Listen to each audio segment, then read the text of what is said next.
Hello again to all our YouTube subscribers and viewers. Thanks for joining us today.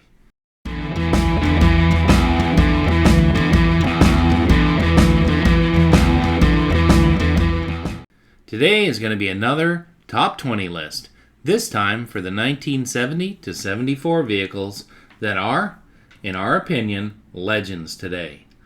In the next video, we'll discuss our top favorites from the second half of the decade. If you've noticed, we may have forgotten your favorite 70 to 74 car or gotten some content wrong, please let us know in the comments. As with our 50s list, many people offered suggestions on cars we missed. We then made another video with those cars. We really rely on your comments to give us a more focused direction for the channel. The 8th decade of the 20th century is actually our favorite. Both of us grew up during this time, and many of the cars presented in these videos were actually seen in daily life. The decade started with some of the most powerful and legendary cars in the history of the American automobile. However, by 1973, high insurance rates for performance cars, along with increased safety and fuel economy standards mandated by the U.S. government, led to the quick demise of most of these machines. Sure, there were outliers like the Pontiac Super Duty Trans Am and the Dodge Little Red Express truck, but for the most part, transportation options at the new car dealership became rather limited. This list is more about what we feel are cars that influenced the industry, both at the time and in the future. Sure, value and rarity are always considered, but a few on the list are cars that many people will remember fondly. So let's get into what we think is the most ambiguous decade for the American car market, the 1970s. They're in no particular order, so if your favorite isn't number one, it's not a conspiracy or anything other than random chance. These positions were carefully considered so as to bring a nice variety of content for the most viewers to enjoy. So sit back, relax, and be prepared to reminisce about the best cars of yesteryear. This list is only a brief overview, but if there's a car you'd like to see us make a video about, just let us know. So here we go. Number 20. 1971 to 74 Chevrolet Vega. The Vega was GM's attempt at countering the influx of Asian and European cars that arrived at our shores en masse around the late 60s. American buyers were demanding cars that got significantly better fuel mileage than most of the offerings available, while still retaining a big car ride and a host of amenities. This was certainly a tall order for any company to fill at the time. Sure, there were a few American cars in that category, but GM saw this market as having a huge potential, so they were ready. At their debut, there were 4 body styles, all having 2 doors. There was a hatchback, a notchback, a sedan delivery type vehicle with panels where the windows were, and a wagon. There was only one engine available. It was an inline 4-cylinder that displaced 140 cubic inches and produced 90 horsepower. It was designed with the idea that this would be Vega specific. It was an all-aluminum lightweight alloy cylinder block. The Vega impressed the writers and editors at Motor Trend so much that the publication bestowed the prestigious Car of the Year award to the entire line in 1971. It would later be found that an all-aluminum block created a lot of quality issues for the GM Compact. Issues like a lack of a coolant recovery system, poor valve stem seals, and insufficient cylinder wall coatings would lead to more serious issues. They would overheat, which could effectively force a meltdown from within. These problems all led to many different issues, but mostly excessive oil consumption. The Vega would also become widely known for a range of other problems related to its engineering, reliability, safety, and its propensity to rust prematurely. Despite a series of recalls and design upgrades, the Vega's problems severely tarnished both its own as well as General Motors' reputation. The reason this car is on our list is that people still love them. Many have fond memories of a parent or grandparent that had one, or maybe it was their first car. After posting several Vega-related videos these past 4 years, it's clear that many people still love them. We guess that problems these cars had are now long forgotten by its fans, who now choose to remember only the good things. Do you have a Vega memory? Well, tell us in the comments.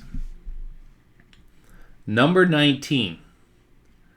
1970 to 74 Volkswagen Beetle.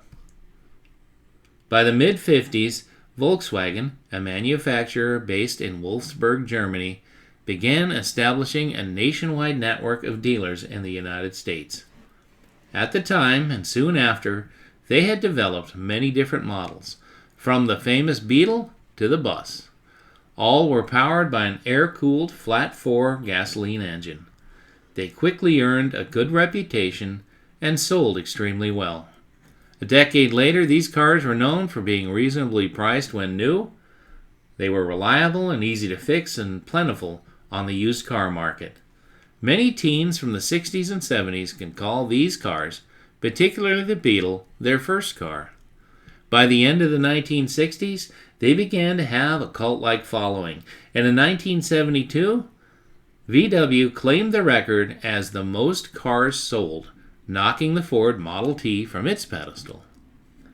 During the period of our discussion, the Beetle, as well as the other line of cars, which included 3 Beetle models, a 411, a Karmann Ghia, a Thing, or a 181, a Transporter, and a Type 3. That year, VW sales were strong at the time, averaging well over 500,000 units per year. But the car was getting long in the tooth. American buyers demanded options like AC, cruise control, power windows, and more. Development for a replacement model was well underway, and that would come in 1975 as the new Rabbit model. Production of the Beetle continued in Mexico and South America for a few more years, and then it ended. For enthusiasts, a huge selection of parts is available, and there's big club support and many businesses focused on the restoration and preservation of these air-cooled wonders. My family had 3 Beetles, and all were very reliable, as I remember. They may not be fast or extremely valuable, but their impact on the car industry is immeasurable. Number 18. 1970 to 73 Ford Mustang Mach 1. Although the Mustang Mach 1 debuted in '69, by 1970 it was now commonly found on many new young drivers' licensees as well as their fathers' wish list as a gotta-have-it muscle car. It had everything performance car buyers wanted. Many engine options, bright colors, stripes, scoops, spoilers, and a huge option list to make it their very own. In 1970, the Mach 1 hadn't changed much, save for some usual styling clues done from year to year. By 1971, the Mustang grew much larger and sported a totally new body style. Although the Mach 1 name was used intermittently by Ford throughout the next 5 decades, all these Machs were hardtop fastbacks, or, in Ford speak, sports roof models. In our opinion, the model's name is brilliant. The word denotes speed. Just about 2 decades earlier, U.S. Air Force Captain Chuck Yeager broke the sound barrier when he flew a Bell XS-1 jet 700 miles per hour over Edwards Air Force Base in California on October 14, 1947. The speed of sound is also known as Mach 1. Which is your favorite year of the Mach 1? Please let us know in the comments. 17. 1970 to 74 Dodge and Plymouth B-bodies.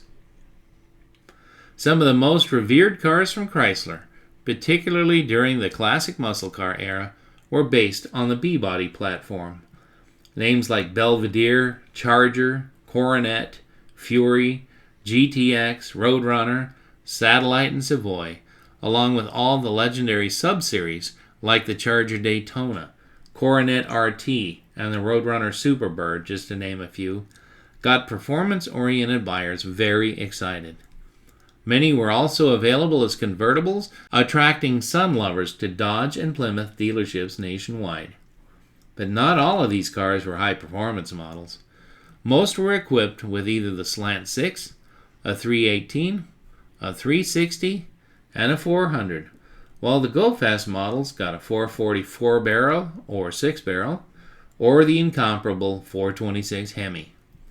Later cars built after 1972 could still be ordered with larger cubic inch engines, but they were cleverly using scoops, graphics, styled wheels, bright colors, and loads of options to attract buyers. Throughout the B-body era, millions were sold for basic family transportation, for taxi cab or law enforcement use, and more. Many of the world records for muscle cars sold at auction belong to the B-body Mopar. Which is your favorite B-body and why? Tell us in the comments. Number 16. 1970 to 74 Ford Maverick Mercury Comet. By the end of the 1960s, many American car buyers were just looking for basic transportation. They wanted reliable cars that were inexpensive, but also had options available, so a buyer could get a car equipped exactly as they wanted. The sales pitch for the basic Maverick, available first in mid-69 as a 70 model, was that the base car was only $1,995, the exact same amount of a base Falcon a decade earlier in 1960. In its first year, the grabber option became available. People bought these Mavericks by the thousands and thousands. At first, only a two-door was available, but in 1971, this body style was on the option list, as was a 302 two-barrel V8. It seemed that sister division Mercury could also use a best-selling model in the early 70s, so the new model, called Comet, debuted in showrooms all over the country as both a two-door and a four-door in 1971. To mirror the grabber, Mercury's performance appearance car was called Comet GT. Both series were available until 1977, when the new Fox body cars, the Ford Fairmont and the Mercury Zephyr, replaced them. Total production for both lines and all the various models were a bit over 2.5 million cars. A big sales success, to be sure. Like a few cars on the list, the Mavericks and Comets were not high-performance cars by any stretch, but they did heavily influence the entire industry and the direction Ford was going into the 1980s and beyond. Anybody have a great Maverick or Comet story? Tell us in the comments. Number 15. AMC Jeep CJ5. The history of this iconic four-wheel drive Jeep goes back to the immediate post-World War II period. At the time, Jeeps were under the corporate umbrella of the Henry J. Kaiser Corporation, and initially the CJ5 was to replace the Korean War-era M38A1 Jeep. Until the end of the 1963 model year, the CJ3B was identified as a Willys Jeep. Both it and the CJ5 were built and sold simultaneously until the 3 was phased out in 1968. Like its predecessors, the CJ5 would be built for decades, with constant improvements and innovations incorporated throughout the years until the model's demise in 1983. Once AMC had acquired the rights to the Jeep in all regards, AMC began marketing the Jeep less as a universal utility vehicle and more as a fun and sporty model, while notably increasing its performance and features. The 1972 model year brought significant changes to the CJ5. American Motors began utilizing their lineup of corporate engines, which meant that it would also require significant re-engineering to both the body and chassis. The base Willys four-cylinder was replaced by AMC's Torque Command Straight 6 engines, giving the entry-level CJ5 the power of the previously optional Buick V6.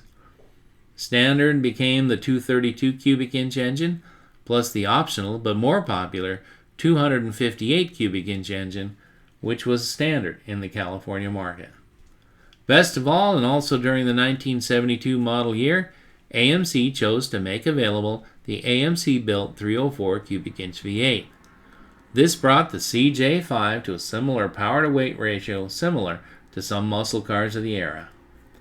To accommodate all these engines, plus the other upgraded driveline and suspension components, the wheelbase was stretched by 2.5 inches, and the fenders and hood were stretched by 5 inches.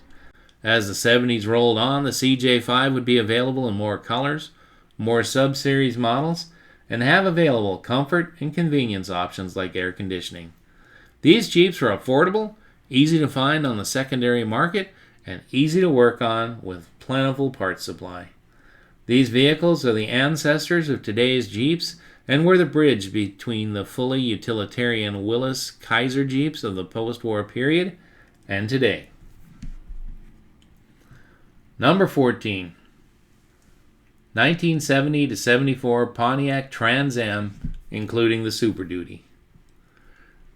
Since the Firebird was introduced the same year as its sister car, the Camaro, fans of Pontiac immediately chose them over the Chevy.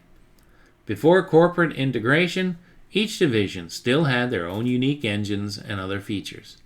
Racing had continued to be a tangible way for manufacturers to show the public the endurance and performance of their latest products.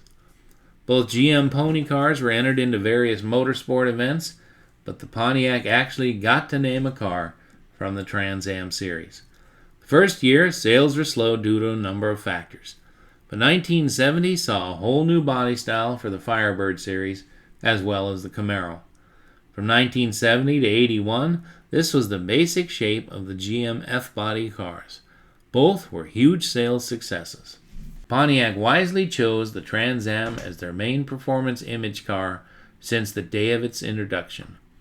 Sales were steady during the dark period of government mandates and fuel rationing and shortages, but Pontiac still offered exciting colors, beautifully styled wheels, scoops and spoilers and graphics, and options galore that kept the sales in the black. In 1973, Pontiac engineers developed the Super Duty 455 cubic inch engine. These cars are extremely desirable and valuable, so if you want one, get it sooner than later. Number 13. 1970 to 74 AMC AMX and Javelin. AMC was a force to be reckoned with at this time. Having Jeep under their corporate umbrella helped them survive the turbulence of the industry until 1987. They realized that in order to compete more fully in not only the muscle car arena, but also in what car people call daily drivers, they had to be perceived as better quality, better value, and a bit less mainstream than the big three. That was handily accomplished with the introduction of both the Javelin and the AMX in 1968, plus various other badge names at the time. The next few years, these cars were competitive on the Trans Am racing circuit and others, while posting respectable sales at the same time. By the end of 1970, the two-seater AMX was dropped, but the name soldiered on as a separate model of the Javelin. These cars were nice looking, and the variety of colors, both inside and out, along with a long option list, made these cars a bit different than any of their competition. In the past few years, both models have really grown in popularity, which makes finding and buying one at a low price rather challenging. Number 12. 1970 and 71 Lincoln Mark III. Ford's Lincoln division was having a bit of an identity crisis by the mid-60s. Cadillac had several body styles at the time, whereas the Lincoln only had two, both Continentals. The last four-door convertible was seen in 1967, so they realized they needed another sporty car such as the previous decade's 1956 Continental Mark II. This new car would be a continuation of the two, hence the new model was dubbed Mark III. Also, like the two, all threes were two-door hardtops, save for some custom-bodied convertibles in both series. Arriving late to a new car dealer showroom in 1968 as an almost mid-year 69 model, This car was set to compete directly with the best-selling Cadillac Eldorado. Powered by the all-new for 68 385 engine series displacing 460 cubic inches, the car offered extreme styling, luxury, and power. Continued until the end of the 1971 model year, these cars sold well, prompting Ford to consider its successor. The Mark III also had several specialty models that sold well because of their perceived exclusivity.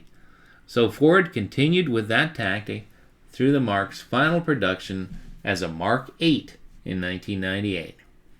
In our opinion, the Mark III looks more Lincoln-esque than the later Marks, which appear to resemble rebadged Thunderbirds.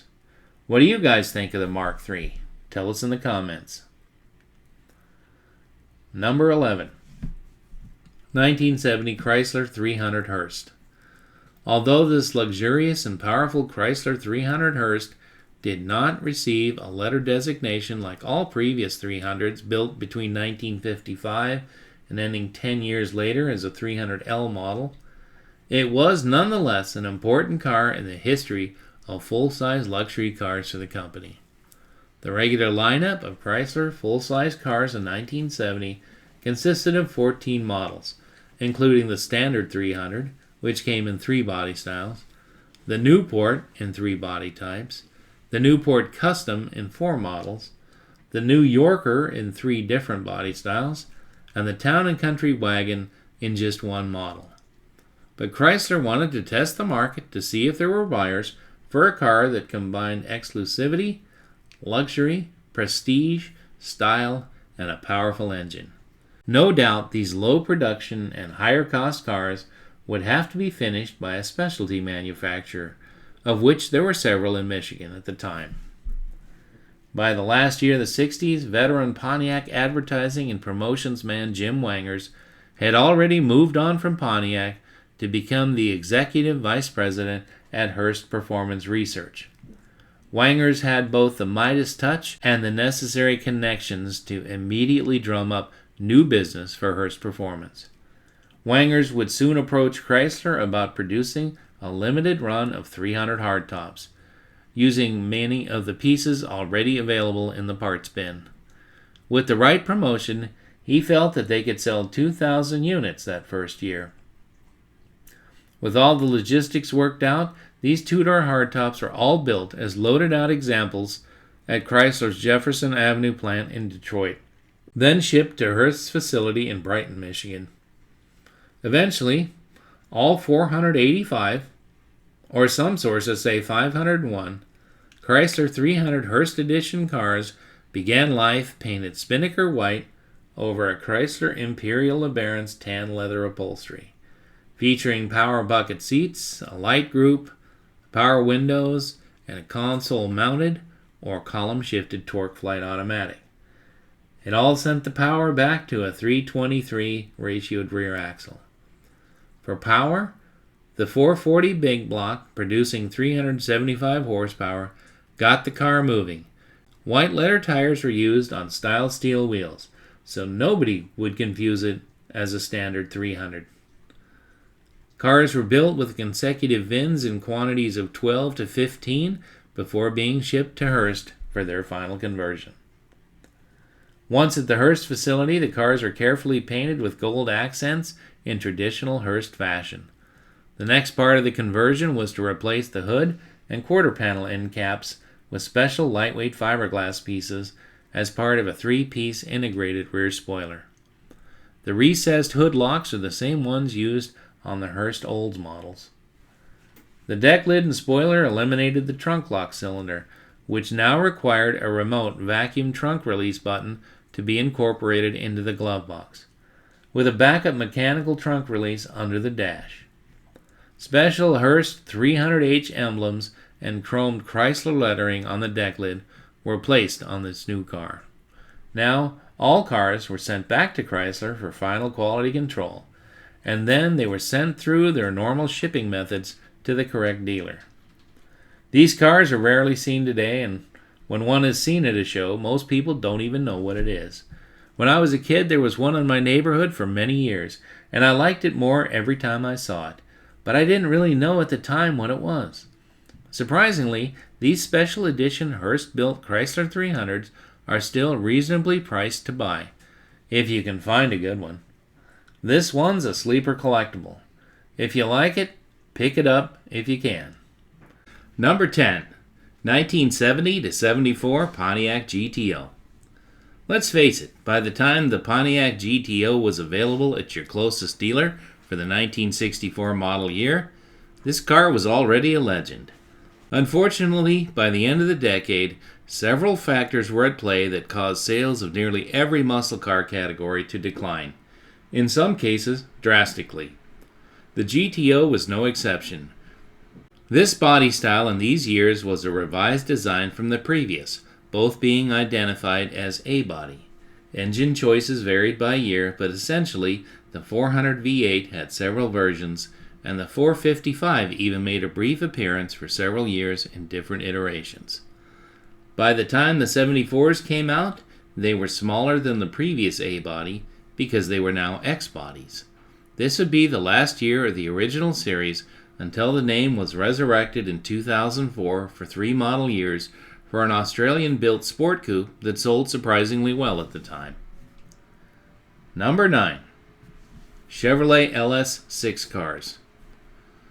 For one single year, management at Chevrolet allowed the manufacture and sale of the 1970 Chevelle and its sister truck, the El Camino, to the general public with the incredible LS6 option.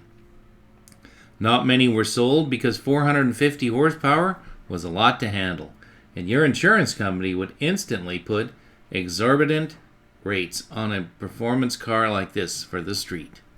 In 1971, the Corvette could also be ordered with this big block monster. This would be the highest horsepower engine to be offered by anyone in the classic muscle car era. They are among the most highly sought after cars of the time. 3 models, 2 different years of exclusive model availability. The perfect recipe for a car collector glory. Number 8. 1970 Mercury Cougar Eliminator. By the mid-60s, Ford Motor Company's Mercury division really stepped up their performance car game by offering several noteworthy cars. Our favorite is the Eliminator. Although a Cougar GTE was offered in 1968, the E was indeed an abbreviation for the word Eliminator. It was not the same car, however. It wasn't until 1969 and then into 1970 that Mercury offered the Cougar Eliminator, with the name clearly emblazoned on both quarter panels, so there was no doubt as to the identification of this performance cat. In 1970, the rear spoiler also displayed the model's name boldly. Offered only as a hardtop in both years, the 1970 cars offered more competition colors, which Ford called grabber colors on their cars. The 1970 models are standard with a 351 Cleveland 4-barrel rated at 300 horsepower and a 4-speed. Power options included the Boss 302, the 428 Cobra Jet, and the 428 Super Cobra Jet. Many other options were available to truly make each car as individual as its owner. Only 2,268 were ever built with all 4 engines. Number 7. 1970 to 74 Dodge and Plymouth E-bodies. We're not sure what else could be said about this legendary pair that are collectively known as E-bodies. In our opinion, this body style, as both a hardtop and a convertible, are absolutely perfect. Chrysler equipped these cars with power in various forms from a slant 6 to V8s displacing 318, 340, 360, 400, 426, or even 440 cubic inches to satisfy any portion of the market. Many special models are seen throughout these 5 years, as well as bright colors, decaled graphics, and awesome interiors. This is one of only a handful of cars that we can think of that became popular when new, became genuine collector's items, then were discontinued for over 3 decades and finally reissued. Number 6. 1970 to 73 Ford Torino Ranchero and Mercury Cyclone Montego. By 1970, the Torino had been in Ford's model lineup for 3 years. This year was also a drastic change for the Torino, not only in completely new bodies for all models, but engine choices as well. Still available was the utility-oriented Ranchero, also in 3 series. Gone were the FE series engines, and in were 2 new series, the 335 Cleveland series and the 385 series Big Block. As with most every other muscle car of the era, Ford offered an all-out performance car with the 429S CJ, but many drivers only wanted the appearance of a muscle car, so Ford sold countless 302 2-barrel, 351 2-barrel and 4-barrel, and 429 Thunderjet cars, along with 2 429 Cobra Jets, one with ram air and one without. Finally, both 429 Cobra Jets could be ordered with a drag pack. Over at Mercury, the Torino equivalent was the Montego Cyclone, now available in 3 flavors: Cyclone, Cyclone GT, and Cyclone Spoiler. Depending on the model, different engines were standard, but all could be ordered with the badass Super Cobra Jet in 1970 only. Interest in these cars is at an all-time high, and there's a big variety of quality reproduction parts that will make restoring the car so much easier. We've owned 3 of these, and they're terrific performers that handle and brake well too. Have you ever owned one, or do you want one now? Tell us in the comments. Number 5. Chevrolet Camaro Z28. This Camaro model was first introduced in the same year as its debut, 1967. The Z28 was purpose-built for race teams to run on the Trans Am circuit and some smaller racing circuits as well. The name Z28 is actually the option code Chevrolet dealers used when ordering a car for stock or for a customer. By 1969, this was a good-selling model for Chevrolet. In 1970, the F-body cars would drastically change in appearance and in engineering. The Z28 model would continue, but now it had a 350 cubic inch engine as standard equipment. The Z28 continued on, but was now advertised as a sub-series of the Camaro. Still powered by a 350 engine and now producing 255 horsepower in 72, the Z28 was essentially a loaded car that had its own spoilers, scoops, and graphics to let everyone know this was indeed a special Camaro. In addition, the option list was extensive. In 1973, horsepower ratings were reduced further with a new SAE rating system. We chose the Z28 over any of the other models like the RS, the SS, and the big block cars because we've driven both and find the Z28 just handles better. Of course, it should be because it was designed to nimbly handle the road. We'd order a bright blue over blue interior 70 model because it has no graphics, essentially a sleeper. Yes, it'd have to have all the performance goodies with a 4-speed and 15x7 styled wheels. Anybody know where I can find one? What's your dream Camaro from these years? Let us know in the comments. Number 4. 1970-71 Ford Mustang Boss 302, 351, and 429. As with many of the cars on this list, 1970 was a pinnacle year for certain models, and the Ford Mustang is no different. Not only did dealers sell the Mach 1s in various configurations, but they also had 3 different Boss Mustangs the first 2 years of the 70s as well. This moniker was supposedly coined by designer Larry Shinoda. At the time, all the hip cats used Boss to describe anything that was totally awesome. Let's first discuss the Boss 302. Available starting in 1969, these cars were refined a bit better in 1970 to perform more admirably on the streets and were available in more exterior and interior color combinations.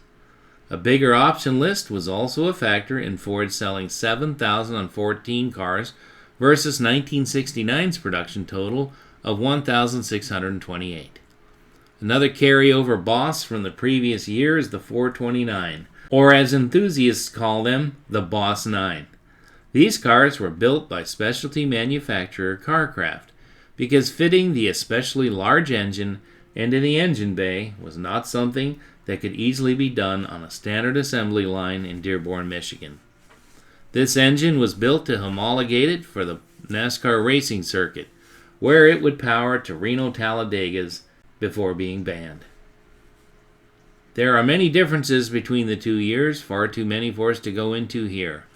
But Ford sold 859 cars the first year, and a mere 499 were sold in 1970, despite the availability of 5 new exterior colors. Finally, in 1971, and 1971 only, Ford built 1,806 Boss 351s. They utilized the new for 71 fastback body and are said to be the fastest of all the Boss cars. Incidentally, all Boss Mustangs were 4-speeds and all were fastbacks. And all are legends on the track and in the collector car world. Which Boss is your favorite and how would you equip it? Let us know in the comments. Number 3. 1970 to 72 Oldsmobile 442, W30, and W31. The boys at Oldsmobile were no Johnny-come-latelys when it came to automotive high performance. In 1968, Oldsmobile created the fictitious character of Jack Doc Watson to promote their performance cars and parts. In 1969, the character evolved into Dr. Oldsmobile, a supposed mad scientist who did anything he had to in order to get more performance from an Oldsmobile. The pinnacle of Oldsmobile performance was, in our opinion, 1970. The 442 package, having been introduced in 1964 and based on the Cutlass, was still a viable competitor in the muscle car wars that year. The standard engine was the 455, but by ordering the W30 package, a buyer got an entire upgrade in performance parts for this engine all the way to the rear axle and a whole lot more. For those buyers that wanted a little less oomph under the loud pedal, the W31 package was also available. The engine here was the 354 barrel, rated at 325 horsepower. For both cars, a huge list of options were available. Another interesting car of the period was the 1970 Rally 350. Designed as a new class of automobile called the Junior Muscle Car, the idea was these cars were to look the part of an all-out big block fire breather, but under the skin were much more civilized to get better miles per gallon and to please the insurance companies. They were only built for 1 year. All were Sebring yellow with minimal chrome and had unique black graphics over a rear spoiler, a dual scooped hood, and the body sides. Even the styled steel wheels were yellow. Despite the name, they were not equipped for road racing. The engine displaced 350 cubes and was the only power plant to be called Rocket. Like all the other Olds performance cars of the day, they also had a long list of options. There were only 3,547 of them ever built. Finally, in 1972, the Olds 442 was selected to pace the Indy 500 race that year. What's your dream 442 and why? Let us know in the comments. Number 2. 1970 to 74 Baldwin motion cars. By the late 60s, there were a few conversion companies that would turn out better performing and handling cars than the factory did for a very exclusive type customer. Shelby did Mustangs, Mr. Norm did Mopars, Nicky did Chevys, and Yanko also did his magic on a few select Chevys as well. But probably the most famous of all the conversion companies is Baldwin Motion Performance in New York. If you're paying attention, they should be the most well-known of all. Ex-Air Force mechanic Joel Rosen from Brooklyn, New York, was already well-known in Long Island as an especially good car mechanic. He was also a drag racer, and when he moved his shop to Baldwin, New York, he also bought a dyno. Soon all the hot rodders were bringing him their cars for super tuning, which was Rosen's specialty.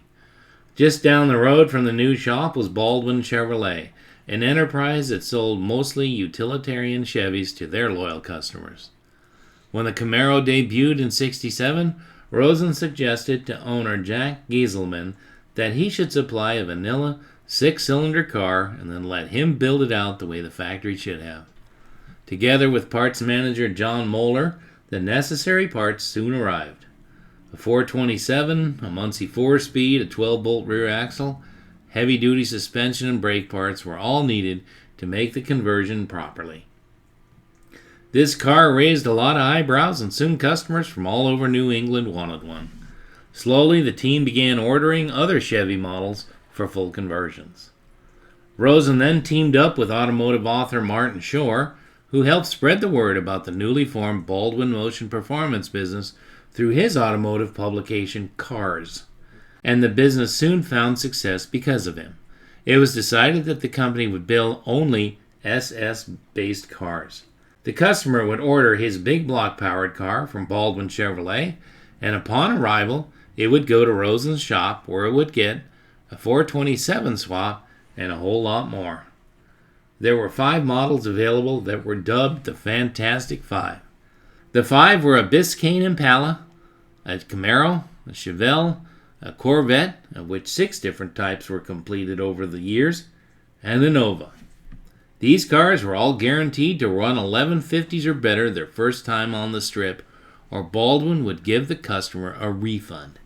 No conversion company ever did that, and no one ever took him up on it. Later, as emissions got stickier, it was more difficult to sell these cars, so Rosen started doing conversions to the lighter cars using a new super-tuned LT1 small block 350. This time, however, Vegas would also benefit from these conversions. In 1973, Rosen tried to cram an LS6 454 into a Vega. He managed to do it, but it said it was such a beast, only 3 were built, and not one was ever sold to the public. Rosen continued the partnership with Baldwin Chevrolet until the feds began cracking down on the cars they were modifying. By now, a gas crisis had passed, and there was little to no market for cars like these anymore.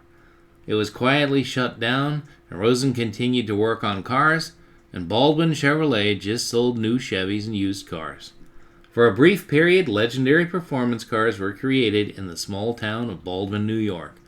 Today, a documented Baldwin Motion Performance car will bring huge money. Describe your ultimate supercar from these guys in the comments below. Number 1. 1970 to 72 Buick GS and GSX. By the beginning of the 1970s, Buick, a division of General Motors more known for their luxury performance cars, got into the intermediate performance car game in a big way when the new for '68 body debuted. Still an A-body, these cars were handsomely styled, and although the same under the skin, appeared as unique models. GM stylists were among the best when it came to disguising their cars that were all on the same platform. GS models were available as both two-door hardtops and convertibles. Generally, the drop tops are rarer, and like all GM divisions of the time, each company had their own V8s, even if the displacements were the same. Many people believe that there are small blocks and big blocks for Buick, Oldsmobile, and Pontiac engines, but at the time, they all used the same blocks for each division respectively. The hot ticket for these cars was to use various Buick-built V8s of different displacements depending on the model. By 1967, buyers could get a GS 340 as well as a GS 350. The 340 was 1 year only, while the 350 was available through 1975. 1970 saw Buick dropping the 400 option in the intermediate cars, while now offering a 350 or the optional big car 455 engine, and a Stage 1 package was available for this car. With all these various GS packages and Stage 1 options, a buyer could still get most standard Skylark-based options, including AC. Buick also made available the new GSX model. Only available as a hardtop in either Saturn Yellow or Apollo White, all were standard with the 455, with the Stage 1 package optional. The GSX carried on for a few more years with more colors and options, but watered down performance as compared to 1970. At the time, Buick was also using the GS or Grand Sport moniker on other models too. Today, nicely restored examples of the GSX and some other Stage 1 cars can easily exceed six figures. These cars perform extremely well if in proper tune and have many subtle styling cues that make them indistinguishably Buick. Tell us in the comments what you guys think of the Buick Skylark-based GS. Well, that's our list of cars we feel are important to the history of the United States and that people will enjoy reminiscing about. Let us know in the comments which selections you agree with or which ones we completely missed. If there's enough of those, we'll make another video. Stay tuned to the next few weeks where we'll bring you our picks for the second half of the 70s. We enjoy bringing you these videos and would appreciate a thumbs up. Please share and subscribe too. See you next week, and thanks for watching.